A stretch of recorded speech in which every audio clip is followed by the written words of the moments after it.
ماں باپ کے ساتھ آپ کا سلوک ایسی کہانی ہے جو لکھتے آپ ہیں لیکن آپ کی اولاد آپ کو پڑھ کے سناتی ہے۔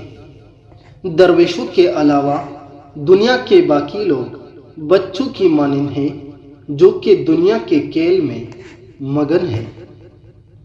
اس دنیا میں کوئی خزانہ سانپ کے بغیر، کوئی پھول کانٹے کے بغیر اور کوئی خوشی غم کے بغیر نہیں ہے۔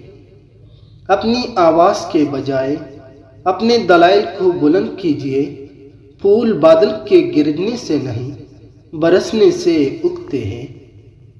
اگر آپ کو ہر مادی چیز کی قیمت معلوم ہے مگر اپنی قدر معلوم نہیں تو اس سے بڑی کیا بے وقوفی ہوگی۔ جب دنیا والے تمہیں گھٹنے ٹیکنے پر مجبور کر دے تو یہی بہترین وقت ہے سجدے کا۔ مولانا رومی سے کسی نے پوچھا، زہر کیا ہے؟ ہر وہ چیز جو ہماری ضروریات سے زیادہ ہو زہر ہے۔ دولت، اقتدار، بھوک، لالچ، محبت، نفرت۔ جس عورت یا مرد کے نام میں دو اے موجود ہو وہ مرد اور عورت بہت ہی بابرکت ہوتے ہیں۔ ایسے لوگوں کی قسمت ہمیشہ ان کا ساتھ دیتی ہے۔